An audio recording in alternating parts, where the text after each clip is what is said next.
तो गाइस अपन अभी thyroids basically चालू करेंगे। तो थायराइड में कैसे होता है कि MOA, ठीक है। और मैकेनिज्म एक्शन क्या है थायराइड्स का? बेसिकली मैकेनिज्म एक्शन ये है कि साइड 3 पे एक्ट करते हैं। वो क्या करते हैं उन लोग? They act on side 3, okay. Then inhibit Na plus and CN- को ट्रांसपोर्टर। तो अगर मैं आपको दिखाऊँ अच्छा यहाँ पर है ही नहीं, सॉरी। तो वो एक है Na प्लस CN- का बेसिकली जो को ट्रांसपोर्टर है उसको इनहिबिट करने का काम नहीं करता। जब बिल्कुल यूरोसमेट था उसका क्या था Na प्लस K प्लस, एक मिनट रॉन्ग बोल रहा हूँ क्या मैं? हाँ, Na plus K plus 2CN- का जो ट्रांसपोर्टर है उसको इनहिबिट करने का काम था हमारा फ्यूरोसमेट का। और वो ल्यूमिनल साइड से आता था तुम्हारा ऑर्गेनिक आयन ट्रांसपोर्टर। बट इसका कैसे कि इसका Na प्लस CN- को ट्रांसपोर्टर का ब्लॉक करने का काम है। Then molecular MOA not clear, no action ascending limb, no effect on corticomedullary osmotic gradient. जैसे अपना फ्यूरोसमेट का कॉर्टिक मेडलरी ऑस्मोटिक ग्रेडियंट पे कुछ काम होता था, यहाँ पर ऐसा कुछ है ही नहीं। बिकॉज साइड 3 है वो, समझ में आया तुमको? एंड साइड 3 किधर है? इन ऑर्डर टू रिवाइज, अगर मैं तुमको रिवाइज करने की कोशिश करूँ तो ये तो डायरेक्टली कॉर्टिकल एरिया में है, लेट DCD में। तो I don't think late DCD में बोलना नहीं चाहिए। हाँ, लेट लेट DCD नहीं, late descending late ascending limb of loop of एंडिम। तो वहाँ पर अभी क्या ग्रेडियंट बनेगा? कॉर्टिकोमेडुलरी ग्रेडियंट है, फिर कुछ भी बन सकता है। बट मे बी ऐसा होगा कि बेसिकली सीन ज़्यादा हायर लेवल पे सीन नहीं है, ऐसे भी बोल सकते हैं ना अपन। करेक्ट है, तो वो भी बोल सकते हैं अपन इसके बारे में। और एक और भी चीज़ मैं बोल सकता हूँ कि no action on ascending limb and no effect on corticomedullary osmotic gradient. हाँ ठीक है, मतलब होता है Na प्लस CN- इसका प्रॉब्लम, बट इतना ज़्यादा नहीं कि भाई वो अपना, हाँ मतलब मैं वो बनने की कोशिश कर रहा हूँ कि होता है Na प्लस CN- का, वो प्रॉपरली उसको इन्वर्ट करने की कोशिश करते हैं। बट हाँ मतलब ऐसा कुछ एंड में जाके ऐसे इफेक्ट नहीं है, नो सच इफेक्ट, ठीक है। ज़्यादा कुछ ऑस्मोटिक ग्रेडियंट पे इफेक्ट नहीं पड़ेगा इसका, ठीक है। सम एजेंट्स में हैव एडिशनल कार्बनिक अटेंडेंस एक्टिविटी निकल इनसिग्निफिकेंट। जैसे हमने पहले देखा था, थोड़ा बहुत इनसिग्निफिकेंट एक्टिविटी है कार्बनिक अनहाइड्रेस की फ्यूरोसमेट के अंदर भी, पर ठीक है। ये सब आपको याद रखना है। हाँ, secreted by organic acid secretory pathway, okay. So it is secreted by organic acid secretory pathway by the cells, of course ना, by the cells basically secretory organic acid secretory pathway के बेसिकली उसको उसका फ़ायदा उठा के अंदर घुसता है। फार्माकोलॉजिकल एक्शन यही है कि जो Na प्लस का डिलीवरी है बेसिकली टू डिस्टिल ट्यूब्यूल, ना डिस्टिल कन्वोल्यूटेड ट्यूब्यूल उसकी हम बात करते हैं, ठीक है ना। कि बस एक्सक्रीशन इंक्रीज बराबर है। Then moderately efficacious 90% already reabsorbed. Moderately moderately efficacious by, because जो Na प्लस का और K प्लस का है, फिर मैं बोल सकता हूँ Na plus K plus 2CN- जो ट्रांसपोर्टर का सिस्टम था इन द साइड 2, ओके। तो वहाँ पर 90% आपका ऑलरेडी, मतलब अगर अपन उसको ब्लॉक ना करें तो वो ट्रांसपोर्टर को, तो 90% आपका रीअब्सॉर्ब हो जाता था, ओके।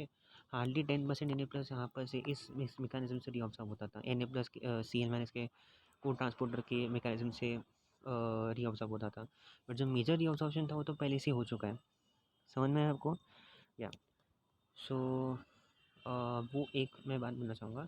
एंड सेकेंड थिंग, हाँ इसलिए इसके मॉडरेटली एफिशिएंस को बोलते हैं, ओके। और शायद इसलिए भी ये ज़्यादा इन्वॉल्व नहीं है हमारे ग्रेडियंट को ऊपर नीचे करने में, बिकॉज 90% इट्स ह्यूज। 90% का जो ठेका लेकर रखा हुआ है वो हमारे फ्यूरोसमेट ने लेके, फ्यूरोसमेट नहीं है मतलब, वो हमारे Na plus K plus 2CN- वाले ट्रांसपोर्टर ने लेके रखा हुआ है, करेक्ट है।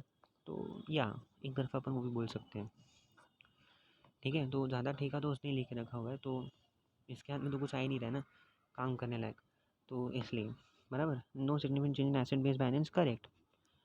reduces blood volume, GFR not effective in patients with low GFR। so this is one more thing। ऊपर क्या हो रहा था बेसिकली, ऊपर क्या था ना कि ये सिंथेसिस इंक्रीज हो रही थी, फिर रिमेंबर फ्यूरोसमेट की वजह से prostaglandin synthesis was increasing, and because of that renal system, and if you remember हमारा renal flow we can say, हाँ renal blood flow, so renal blood flow basically got affected because of that, if you remember. तो same यहाँ पर prostaglandin की वजह से कुछ तो नहीं हो रहा है, बट यहाँ पर एक चीज़ मैं बोलूँगा ज़रूर कि ब्लड वॉल्यूम जो है वो रिड्यूस हो रहा है। And since blood volume has decreased, the GFR also, that glomerular filtration rate also decreases, and that is not effective in patients with low GFR। तो जिनके पास कम GFR है तो उनके अंदर ये वाला जो ड्रग है थायराइड्स वो अवेलेबल, मतलब ऑफकोर्स काम ही नहीं कर पाएगा, बिकॉज अगर उसने ड्रास्टिक और लेवल्स कम कर दिए ब्लड के, it lead to other defects as well. In C2+ excretion कम वाइल Mg+, हाँ, तो C2+ एक्सक्रीशन कम होगा as compare to furosemide. Furosemide में C2+ एक्सक्रीशन होते जा रहा था, so it used to help us in renal stones and it used to help us in hypercalcaemia as well, not seen in this. Come urate excretion, of course. So urate excretion is lesser in this, decreased insulin release and relaxed antidotes. Insulin release का नहीं भी बोले तो चलेगा, but इतना मालूम होना चाहिए कि ये कर रहा है। फार्माकोकाइनेटिक्स ओरली वेल एब्सॉर्ब्ड, कोई प्रॉब्लम ही नहीं है। ऑनसेट भी अच्छा है, ऑनसेट तो सबसे फास्ट किसका था, प्रॉम्प्ट ऑनसेट ऑफ एक्शन फ्यूराज़ोमाइड का था। And onset of action is 1 hour, lipid soluble agents, larger volume of distribution, tissue bound, longer acting, correct। तो जितना लार्जर वॉल्यूम डिस्ट्रीब्यूशन मतलब क्या होता है, it is more tissue bound, समझ में आपको। सो इसलिए ज़्यादा देर तक बॉडी के अंदर रहने की कोशिश करेगी, सिंपल सी बात है, इसलिए इसकी ऑनसेट ऑफ एक्शन भी ज़्यादा बढ़ जाती है। ऑनसेट ऑफ एक्शन नहीं, इसकी काम करने की जो टाइम रहता है वो भी ज़्यादा बढ़ जाता है। इंटरनेट में वो ठीक है, डजंट मैटर। ओके, अभी इसके अंदर कौन से एजेंट्स हैं वो बताया उन्होंने, जो क्लोरथैलिडोन, एक सेकेंड ना, यूजेस तो सेम ही है, डजंट मैटर। अच्छा, उन्होंने कंपैरिजन एफिकेसी का भी कंपैरिजन बताया उन्होंने, तो बताऊंगा मैं। Then high ceiling and thiazides का जो है, हाँ, हाई सीलिंग का नहीं होता है, जो अपने अपन ने अभी पढ़ा फ्यूराज़ोमाइड, देन अपन ने उसका ये पढ़ा था टोराज़ोमाइड एंड ब्यूमेटानाइड, इफ रिमेंबर। तो ब्यूमेटानाइड 40 टाइम्स मोर बेटर था, पर अभी हम लोग को वो देखने की जरूरत कोई नहीं है, वो देखेंगे अपन कॉम्प्लिकेशंस में क्या क्या किसका क्या है, समझ में आ रहा है। ओके, तो ये तो फार्माकोकाइनेटिक्स में आपको बता दिया, बराबर। हाँ, हैज़ रिलेटेड एक बार वापस देख लेंगे, Na+CNS, हाँ, बराबर है। No effect on cortical motility osmotic gradient basically, because लोगों को पता है कि 90% जो Na+ था उधर यूज ऑलरेडी हो चुका है हमारे Na+ K+2 Cl- के ट्रांसपोर्टर के सिस्टम से, बराबर है। तो हार्डली 10% Na+ कम्स हियर, तो अगर वो 10% Na+ का रीअब्जॉर्प्शन हमने रोक भी दिया, हम लोग कुछ घंटा उखाड़ रहे हैं, कुछ नहीं उखाड़ सकते हम, बिकॉज अगर हम बात करें 10% Na+ की, 90% Na+ तो हमारे बाप ने पहले से ही रीऑब्जर्व करके बैठा, तो 10% Na+ को नाथ लगा के क्या फ़ायदा, समझ में आ रहा है। सो एंड और उस 10% के रीऑब्जर्वेशन को रोकने से कॉर्टिको मेडुलरी ग्रेडियंट को कुछ घंटा फ़र्क पड़ने वाला है, कुछ फ़र्क पड़ने वाला है ही नहीं, because it is just 10% Na+। Okay, अगर आप, हाँ, and then next thing is they have insignificant, हाँ, some agents have additional carbonic anhydrase activity which is unique insignificant and it is secreted by organic acid secretory pathway. बाकी देखने का कि no significant change in acid base balance होता है, देखना ही है। And then reduce blood volume GFR जो तुम्हारे पास है, सो ब्लड वॉल्यूम बेसिकली काफ़ी कम हो जाता है जी, that is the glomerular filtration, it is काफ़ी लो हो जाता है, जो हमारे इसमें नहीं होता था फ्यूराज़ोमाइड के अंदर। क्या C2 excretion is lesser as compare to furosemide, furosemide में तो ज़्यादा होता था excretion. Okay, so that is seen. Then ठीक है। अच्छा, एजेंट्स क्लोरथैलिडोन, मेटाजोलोन, ज़ेपामाइड एंड इंडोपामाइड। इंडोपामाइड नहीं, अच्छा हाँ, इंडोपामाइड, सॉरी, इंडोपामाइड, देन क्लोरथैलिडोन, मेटालोजोन, मेटाजोलोन, ज़ेपामाइड एंड इंडोपामाइड। ज़ेपामाइड इंडोपामाइड याद रख लो, ओके, एंड क्लोरथैलिडोन भी याद रख सकते हो, मेटाजोलोन भी याद रख सकते हो, okay, indapamide and because you got to remember these things, right. Chlorthalidone का क्या है, long acting and T½ is 42। ये मत प्लीज़ मत ये इसको देखने के एंटी हाइपरटेंसिव, अभी के लिए नहीं, मत इसको अभी के लिए मत अपने आप को कंफ्यूज करो विद एंटी हाइपरटेंसिव्स, ओके। ये बाद में आएगा और बहुत तबीयत से वाट लगेगी हमारी, समझ में आ रहा है। सो अभी के लिए तो as of now we will not touch the anti hypertensives का thing, okay. then metazoline effective even in renal failure, okay, cepamide pronounced action, so metazoline is effective in renal failure like furosemide, cepamide pronounced action, अभी मेरे को इसका पता नहीं है मतलब क्या एग्जैक्टली। हाँ, हाइपोकैलेमिया प्रोमिनेंट, ओके, हाँ, हाइपोकैलेमिया प्रोमिनेंट इसलिए है, मतलब K+ एक्सक्रीशन भी तो बढ़ रहा है ना, तो K+ का बेसिकली जो लेवल्स है, ठीक है, अंदर कम हो रहे हैं, सीधी सी बात है। So this K+ levels in the body is basically are going down. Okay, so the K+ levels basically in the body are going down. But to hypokalemia simple सी बात है, जो फ्यूराज़ोमाइड में कैसे होता था यहाँ पर भी हो रहा है, ठीक है। इंडोपामाइड में little direct action usual dosage but retains anti hypertensive action. Oh come on, we don't have to remember all these things, ठीक है। अभी सिर्फ यहाँ देखो क्लोरथैलिडोन मेरे पास है, लॉन्गर एक्टिंग है, ठीक है। इसकी चार्जेस से 50 आवर्स की टी हाफ है। भाई हमने कभी ऐसा देखा नहीं T half. If you remember furosemide के अंदर हमने टी हाफ क्या देखी थी, फ्यूरोसमेंट के अंदर हमने टी हाफ देखी थी 1 to 2 आवर्स। वो भी अगर रीनल फेलियर हो तो उसके अंदर थोड़ा सा बढ़ जाता है, but not air man. But if you compare it with year, जो हम लोग ये देख रहे थे क्लोथैलिडोन का, तो t half is like 40 to 50 hours, it's too huge. Cepamide, indapamide, that's it. समझ में? I don't think that's a problem. Edema, edema भी अपने पास है. Then we have hypertension. Then diabetes insipidus, reduce unit volume, hypercalciuria, kidney stones, reduce heat with excretion.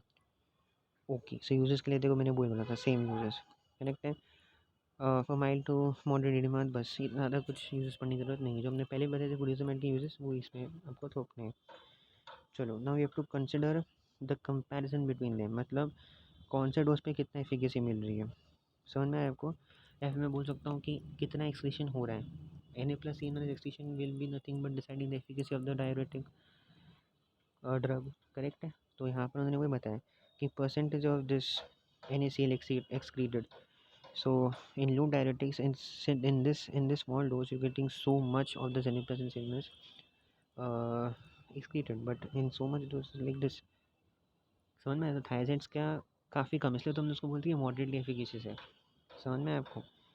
Now complications of high ceiling and thyroids, of course complications तो पढ़ने ही पड़ेंगे, because इसका हमको सीधा सा दिख रहा है कि हाइपोकैलेमिया है ही है, बराबर है। हाइपोकैलेमिया तो ऑफकोर्स दोनों, क्योंकि दोनों के अंदर K+ निकल रहे हैं। अभी आप लास्ट में ना जब साइट 4 वाले डायरेक्टिक्स की बात करते हो ना, तो वहाँ पर तो बहुत सही है, बिकॉज वहाँ पर K+ एक्सक्रीशन बिल्कुल नहीं होता वहाँ पर। इनफैक्ट K+ इनफैक्ट सेल्स में जाता है। सो उसमें आप पहली बार देखो कि कोई ड्रग K+ को निकलने से बचा रहा है। ओके, बाद में अपन बोल सकते हैं कि weakness, fatigue, muscle cramps, cardiac arrhythmia अभी क्यों सब क्यों हुआ है। सिंपल सी बात है, बिकॉज K+ का जो आयरन का रोल है, we have seen that it has a very big role. अभी तो आपने नहीं देखा होगा maybe, but whenever we come across some other chapters like जो कार्डियक रिलेटिव हैं बेसिकली, जो हम उस चैप्टर्स के नज़दीक आएंगे तो हमको मालूम पड़ेगा कि एग्जैक्टली ये K+ का रोल क्या है, CMS का रोल क्या है, तब आप मे भी समझोगे। बट इतना आप समझ के ले लो कि K+ का role is very very big. जिनको पता है तो अच्छा है, बट इतना याद रख लो कि K+ का role in cardiac contractility and in muscle contractility is much much much much higher. That is why अगर K+ की यहाँ पर डिप्लेशन हो जाती है तो अच्छे खासी फटीग हो जाएगी, वीकनेस हो जाएगी, मसल क्रैम्प हो जाएंगे, कार्डियक अरिथमिया भी आना चालू हो जाएगा। You will understand cardiac arrhythmia क्या होता है, समझ में आ रहा है? Then less permanent loop due to short duration of action, या और बोलोगे कि ये तो थायराइड्स में कॉम्प्लिकेशन देखने को मिलता है, हाइपोकैलेमिया, बट लूप डायरेटिक्स में हाइपोकैलेमिया देखिएगा but it is less prominent. Why? अब आप बोलोगे कि 90% of the Na+ and K+ and the CMS were reabsorbed via the Na+K+2 CMS transporter, correct है। और जब हम ऐसे ट्रांसपोर्टर को रोकेंगे तो हाई लॉस होगा Na+K+2 Cl- का, बराबर। दीज विल बी नॉट, मतलब 90% of these things will not be reabsorbed, they will be directly excreted. तो 90% K+ निकल रहा है ना बॉडी का मतलब यूरिन का, समझ में आ रहा है? एक्सक्रीट हो रहा है। तो इसमें तो हाइपोकैलेमिया में बहुत ज़्यादा प्रोमिनेंट होना चाहिए था, लेकिन नहीं। आप एक चीज़ बोल रहे हो कि इसका जो ऑनसेट ऑफ एक्शन है और इसका जो ड्यूरेशन ऑफ एक्शन है वो हार्डली 1 to 2 आवर्स है नीचे, जिससे घंटा कुछ फर्क पड़ेगा। समझ में आ रहा है? इवन इस वन टाइम का यूरिन इज 190, मतलब even if 90% of K+ is treated, ज़्यादा कुछ फ़र्क नहीं पड़ेगा। But if you consider thiazides, xipamide, जेडमामाइड था क्या वो? नहीं, सिपामाइड नहीं था, आई एम नॉट, एक minute, chlorthalidone, by having a T-half of about 40 to 50 hours, something ridiculous things happening there. तो even if वो 10% वाले पार्ट को बेसिकली इफेक्ट कर रहा है, वो हाई प्रोमिनेंट हाइपोकैलेमिया में दिखाएगा, and that is the weakness and muscle fatigue वहाँ पर ज़्यादा होगा। High dietary K+ supplements and concurrent use of K+ के स्पेरिंग डायरेटिक्स, हाँ, and then that is why in those cases ज़्यादा डाइटरी K+ की ज़रूरत पड़ती है, सप्लीमेंट भी लेने की ज़रूरत पड़ती है।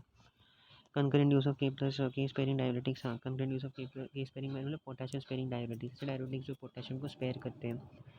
बराबर है। मतलब उनको एक सिचुएशन में मतलब they don't let it get excreted. KCl direct not recommended together, बराबर है, because KCl is nothing but supplement. तो दोनों को साथ में देना नहीं चाहिए, सप्लीमेंट और इसको कभी साथ में देना नहीं चाहिए। देन गल्ट अल्सरेशन इनसफिशिएंट के प्लस। अब इसका भी ये है कि प्रॉब्लम ये है कि अब आप बोलोगे कि हम के प्लस सप्लीमेंट्स क्यों ना दें। अगर के प्लस के यहाँ पर हाइपोकैलेमिया हो रही है तो सीधा डॉक्टर तो सीधा ये सोचेगा ना कि भाई मैं के प्लस सप्लीमेंट दे देता हूँ, तो क्या है मैं के प्लस की जो मेरे को प्रॉब्लम हो रही थी वो मैं संभाल रहा हूँ। लेकिन नहीं, यहाँ पर प्रॉब्लम ये है कि if I am giving like this, problem ऐसी है कि if I am giving more supplements now, के प्लस सप्लीमेंट्स अगर मैं दे रहा हूँ तो थायराइड्स और ज़्यादा एफिशिएंटली के प्लस को एक्सटेंड करनी चालू कर देगा। समझ में आ रहा है। सो इन शॉर्ट जितने भी आप सप्लीमेंट्स दोगे वो निकलने वाले हैं डायबिटिक्स के साथ। No no doesn't make any sense giving it along with diuretics. समझ में आ रहा है। बिकॉज डायबिटिक्स को जितना आप कैसे मतलब जितना आपने के प्लस जो है रहेगा बॉडी के अंदर, उतना ज़्यादा एफिशिएंटली के प्लस वो सिक्रीट करवाएगा, मतलब एक्सक्रीट करवाएगा, सॉरी। समझ में आ रहा है।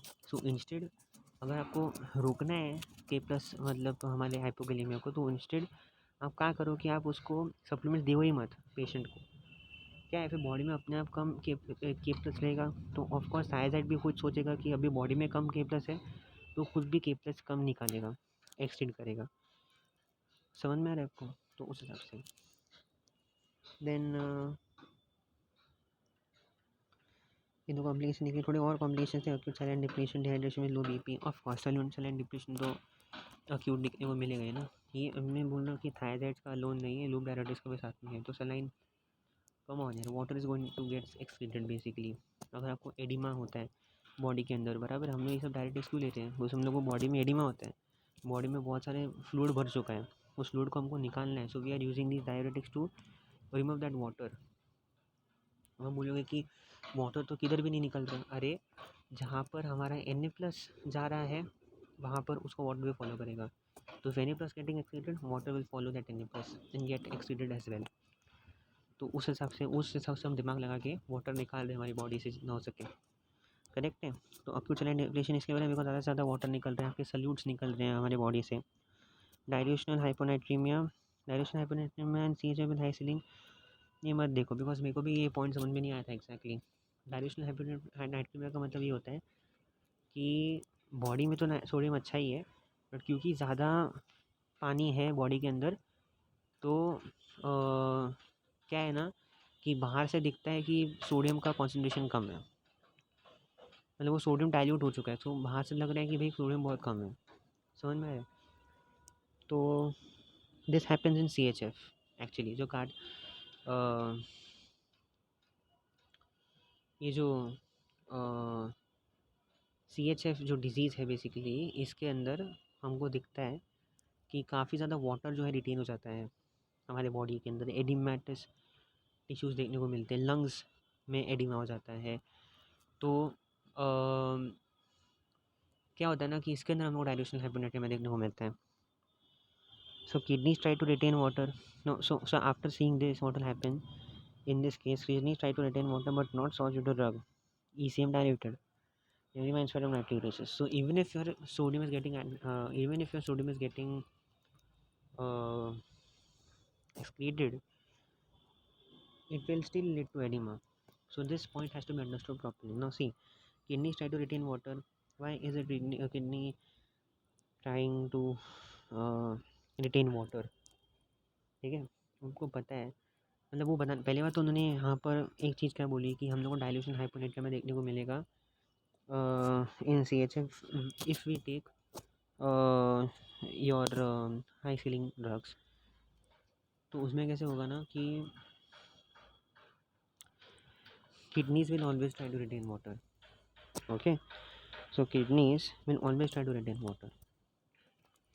ओके, और CHF जो है ना, CHF के अंदर पॉलिसी वाटर बहुत ज़्यादा हो गया है, and kidneys and on the other hand will always try to retain water अपने हिसाब से, बिकॉज उसको चाहिए कि उसको किधर पता है कि एडिमा है हमारे बॉडी के अंदर, डजंट नो दैट। करेक्ट है। अब नॉर्मल कंडीशन में क्या होगा, नॉर्मल कंडीशन में सपोज ऐसे सोच लो कि कोई बंदा नॉर्मल है, उसको CHF नहीं है, तो कोई बंदा आपने उसको क्या है, डायलिसिस दे दिया, डायलिटिक्स दे दिया बेसिकली उसमें से वाटर निकालने के लिए। एंड व्हाट हैज़ हैपेंड, हाँ व्हाट हैज़ हैपेंड कि वाटर निकलते जा रहा है बॉडी से, बट किडनीज़ भी थोड़ा बहुत ट्राई करेंगे अपनी तरफ से कि भाई ज़्यादा से ज़्यादा वाटर ना निकले, बिकॉज किडनीज़ का काम क्या है कि वाटर को ज़्यादा ऑक्सीजन से रोकना, तो उसको लगता है कि हमारे बॉडी में डिहाइड्रेशन हो जाएगा। ठीक है, तो उसने थोड़ा सा, तो अपन सोच सकते हैं कि उसने थोड़ा सा जो है वाटर एक्सचेंज होने से रोक दिया। समझ में, सो जहाँ पर 90% वाटर निकलने वाला था वहाँ पर एटलीस्ट 60% वाटर निकलेगा because of the kidneys effort. तो बॉडी में थोड़ा सा पानी रह जाएगा, तो हम लोग बोल सकते हैं कि